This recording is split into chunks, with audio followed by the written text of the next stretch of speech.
Welcome back, everybody. Today we're going to be talking about Mika, and honestly, she's probably one of the most insane characters that Chaos Zero Nightmare has to offer currently. With this, however, we're going to be talking about her kit, her partners, her memory fragments, her ego, her pros and cons, and honestly why I think she's one of the craziest characters that you should definitely be investing in, as she is also free. But without further ado, let's get straight into it, talking about her role and more specifically her kit. Now, to start things off, of course, she is a controller, and though this is a bit more vague and controller doesn't necessarily mean that you are a dedicated healer or buffer, etc., it essentially pushes you into that supportive or more managerial or kind of utility type role. And with that, if we just take a look at some of her cards, you can see that despite there being some damage dealing abilities, and of course there being some more generic healing, she does also have very interesting cards or interesting effects attached to her cards that are quite important. Now, before we even get into that, the first thing we should also talk about is the fact that her ego grants her 2 sources of water, and it also grants it exhaust and retain on top of this. Now, this is relevant for, or I should say incredible for, a couple reasons. First, 2 sources of water basically gives you 2 0 cost heals while also giving you 2 free AP, assuming that you have access to or can use this ego. Now, other egos, of course, will give you the ability, or I guess egos in this case, aka ultimates, will sometimes give you the ability to use egos that have high damage dealing abilities, or there'll be, there'll be bursts, things of this nature. But honestly, just having a raw heal while also giving you 2 additional AP that you could then perhaps use to just deal damage on top of this additional heal is something that's quite rare, and honestly part of the reason why I think this ego skill is so crazy. Now, in addition to this, the ability for you to retain, or the fact that it has the retain effect, does also mean that these 2 free heals plus 2 free AP points do not go away at the end of the turn. This makes this one of literally like the most incredible ego skills that we've seen, at least in the early or in the current stages of Chaos Zero Nightmare. And obviously on top of this, when used, this moves to the exhaust pile, which is also quite relevant. Now, in terms of this though, the rest of her kit, as you would kind of imagine, does give her some capabilities in terms of healing, or does also technically allow you to deal damage or heal in some unique way. But what I've seen the most of currently, and what I found to be the most incredible with Mika specifically, is when you actually fixate entirely around her wave mechanic, which I'll get into a moment. And obviously just stacking as many sources of water and building her ego skill as quickly as possible.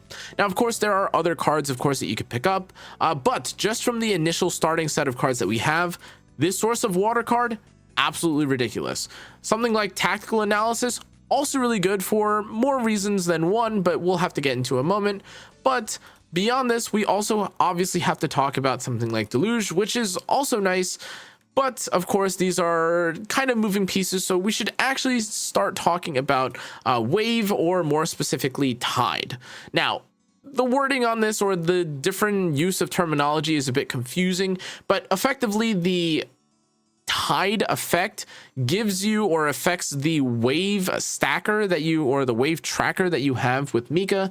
And with this, if Mika has 3 waves, which again she can get through some of the different cards that she plays down, if she has a total of 3, she then gains 1 additional AP, and she resets her stack back to 0.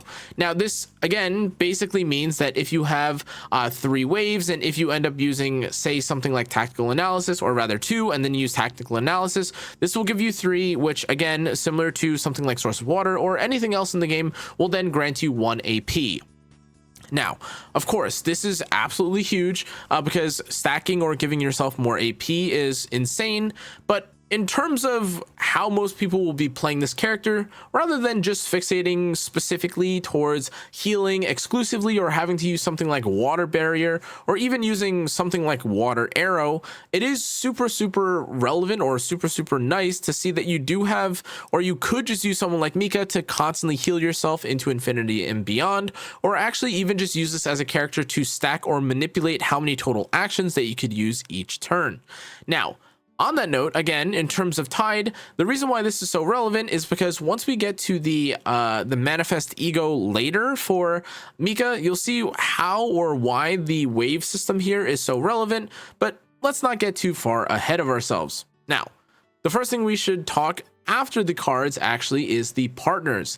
Now, you have a lot of different options here, and though I don't necessarily have all the current accessible options, if we take a look at the agent collection and we move to the partners, it will be immediately obvious that yes, believe it or not, there just aren't that many cards or partners rather that you have access to. And if you aren't familiar with it already, partners act essentially as the weapons or the semi-pseudo weapon type system in Chaos Zero Nightmare. So just to give you a couple different options, yes, obviously Yvonne is going to be one of the worse off options here, as again, though it does, grant you a bit of defense and you do gain a certain amount of I guess, value from something like the ego skill, and this also giving you added effects in terms of healing. The second that you move to something like Alyssa, being able to give yourself a more consistent heal, always nice. Being able to increase your morale and also increase your healing amount when you're in a certain state, also pretty huge. But next, if we just shift on to Arwen, this is a character that honestly already makes a lot of the, or rather some of the 3-star options just feel a bit worse off. Again, increasing the health of the character that has Arwen on is already going to be pretty crazy. But in addition to this, honestly, having a 200% heal and a damage reduction is something that you may need if you feel that you've taken too much damage, which is why between either Arwen or even Alyssa, I already think or have found that the two feel way better. And this isn't, of course, even accounting for the difference in stats that you get from the base stats of the partners. Now, as we move to the more, and I don't even know how you'd get this, but if for whatever reason you have access to some of the higher rank partners in this case, first off, Noelle is still pretty good. Obviously, she increases the amount of damage, shield, and HP for retained cards, and in addition to this, she has a fixed damage mechanic, which again is fine, I guess, as it's added offensive capabilities. But in addition to this, you can also use her ego skill to heal by heal 100% while activating all of the retain effects rather of all cards held by the assigned combatant. Now, depending on who you use this character or use this partner on, this could be huge or insane, but more general than this, and something that I actually recommend more than this, if for whatever reason you have access to it, is obviously Nyx. Now, Nyx is crazy for a few reasons, but obviously increasing the healing and HP is going to be absolutely crazy or going to be insane. But on top of this, when you have a line like this, which increases the amount of damage that you deal when it comes to your allies when you draw for the first time, like it's just, or rather, when a combatant draws for the first time each turn using an ability, I should say, gaining this additional damage, and on top of this, getting access to this ego skill that allows you to draw 4 cards, or rather, I guess you can discard up to 3, but having up to potentially 4 cards being drawn in one turn, like this is just an absolute rock star of a character on top of, or rather, rock star of a partner on top of a character that already, as we kind of already mentioned earlier, has so much card drawing, or rather not card drawing, but has so much AP manipulation. So this on top of, again, AP manipulation seems or already looks pretty insane, though again, it's very rare that people would even have access to something like that specific partner. But in case you're curious, that is something that you could definitely keep in mind. Now, the next thing that we should actually talk about is the potentials. Now, to break down some of the potentials, this doesn't change too drastically, and as you'll probably progress and see through the gameplay of Chaos Zero Nightmare, you're going to have to upgrade a lot of these. Of course, having access to increases to your shield gain, healing amounts, increase the healing of certain abilities, things of this nature are always going to be fine, and realistically, you don't have much else that's worthwhile to invest in or to upgrade, especially when it comes to early. But these different unlocks when it comes to abilities, skills, or just stats is obviously going to be fine. Though again, what I think is more relevant than this is actually the memory fragments. Now, some of you may not even be at the point in the game yet where you've unlocked or even seen a memory fragment yet. And from what we've seen already, though I'm not super far deep into the system, this is just gear. They have, set effects. They have two-piece effects depending on what you decide to upgrade or what level you upgrade them at. And to kind of preview some of the sets that you'll likely end up using, the current set that I have on right now is just something that I have because I've been farming for another set at the same time. But between the Healer's Journey set, which gives you 12% max HP, and the Tetra's Authority set, these are both two sets that either give you 12% HP or 12% defense. However, I did also want to bring attention to another set, which is called Set's Scarab set. If you do have, oh my gosh, this is 9 hours. You could tell I literally recorded this after. Okay, anyways, if you do have access to, or if you end up farming for memory fragments, which I don't necessarily recommend, but if you are for whatever reason doing this, Set's Scarab does technically allow you to have access to a set that increases the shield and healing of basic cards by 20%. Could be something that is worth looking into, though admittedly, I don't think this is the most game-changing set for her. However, just in general, I don't think that there are many sets from what we've seen so far for memory fragments that make it seem very good or make any seem super, out of this world. From at least what I can tell, I would imagine that especially early on, you'll probably just want to get as many free stats as you can, or as many proper aligning stats as you can, or alternatively, which I think most people do, is just not really invest or care too much about what set you're farming, as again, once you hit level 40, you'll then have access to the gold variations of these memory fragments. Now, we should also talk about the Manifest Ego, as these are extremely relevant and important for Mika specifically. Mika has a number of changes when she has access to these memory, or rather from these egos. And with this, you have things like, increasing the amount of heal that you do, or healing when you take stress. This also includes things like adding retain to certain cards, which is also amazing. And on top of this, you also will sometimes have an insane passive like this on the 6th copy of Mika, or technically 7th, I guess, which now has it so that at the start of battle, you gain 2 waves. Now, as I kind of teased earlier, the reason why waves are so relevant or so important is not just because in 3 turns or after using 3 tactical analyses, you'll eventually be able to get a turn, but if you have the 6th copy or the final ego or manifest ego of Mika, if you have tactical analysis, you instantly, just straight off the bat for 0 cost whatsoever, not only get an increased healing following this turn, but you also give yourself 1 wave, which then gives you 1 additional AP. Now, it should go without saying, but having more AP obviously lets you do more damage, but even just taking a look at the ego skill, everything you have access to in terms of the starting cards and even the unique cards, it's so easy to see just how crazy Mika is in terms of giving you additional opportunities to act or take turns. And this by itself, I think, is just so crazy. I cannot stress enough that though I am going to now break down the pros and cons of Mika, even if there were so many cons that it would like write off or go off the page of this script, it is just not worth not building Mika. Like, it's just absolutely crazy. Like, she just is so valuable. She's so unique, at least in the current state of the game. And until we see something, I don't know, absolutely game changing or game warping in terms of being like a negative effect to adding more AP while healing at the same time, Mika is going to be a mainstay for most accounts and for most teams for a long time. Or rather, I shouldn't say for a long time, but at least for this current version of the game. Now, I do want to go into the pros and cons, as I do have a few that I wanted to talk about. The first, obviously, is that, listen, it's no secret. Mika does have pretty insane healing capabilities. Again, you don't even necessarily do a lot of the healing on Mika for necessarily just the healing.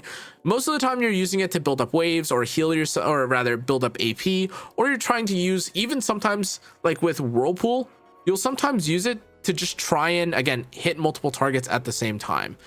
Whether or not this is something that you feel is, usable, or whether or not you think this is something that's worthwhile for your account is neither here nor there. But ultimately, you'll find the healing and the AP to be valuable at some point on your account or through any fight. And I think that's pretty insane. Now, next, in terms of the AP, obviously the generating and conserving of the AP points, or rather of the action points themselves, is already insane. But again, because of how good she is at doing this, this actually does just make her a legitimate like battery for, again, this like for this action point system.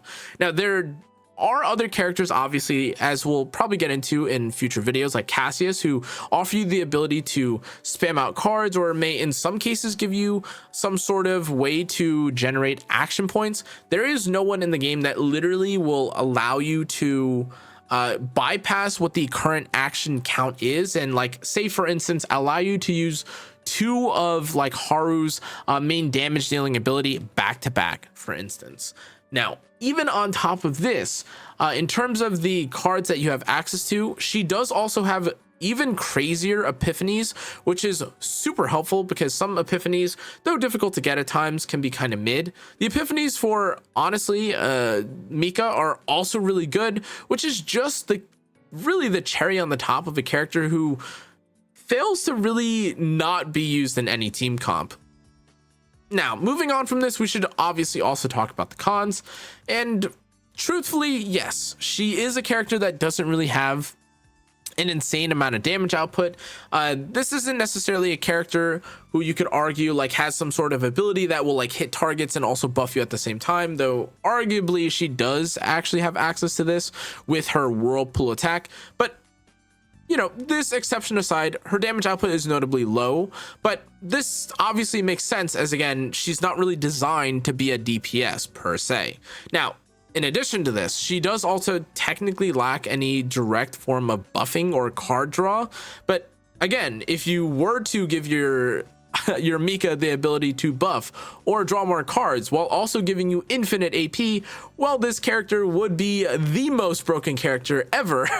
Not just broken right now, which is obvious in terms of balancing the character. Now, in addition to this, though, I think it's a bit more subjective, and depending on how you feel or use the character, you could argue against this.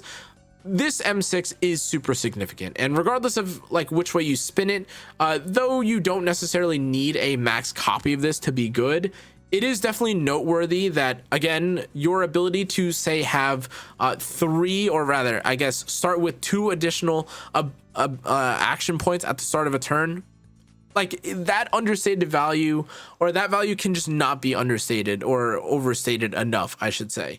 Like, most characters will cost something like 1 or 2 points at the very minimum in order to buff themselves before using an ability.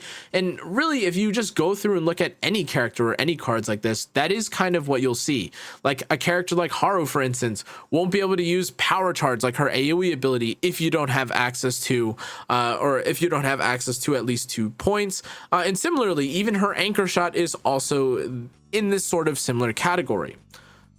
With this all, though, guys, I'm sure I probably didn't have to sell you on how good Mika is the second that you guys actually started to use her, but this is no joke of a character. This is easily one of the best feeling characters that I've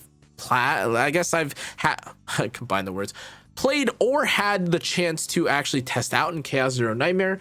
And with this, if you've honestly ever struggled with dying, or if you feel that you don't take enough turns, or if you don't feel that you have enough action points to perform whatever combo you're looking for, slapping Mika in is honestly one of the easiest ways to remedy a lot of these situations. As always, though, guys, today's video was a bit earlier. Again, this is not super late into the game. I am a bit capped right now by the energy. I've pretty much done everything that I could. That said, though, guys, that's going to be it for today's video. Hope you guys enjoyed. Really, really, really do not sleep on Mika if you at all have the ability to invest or build her up in the near future.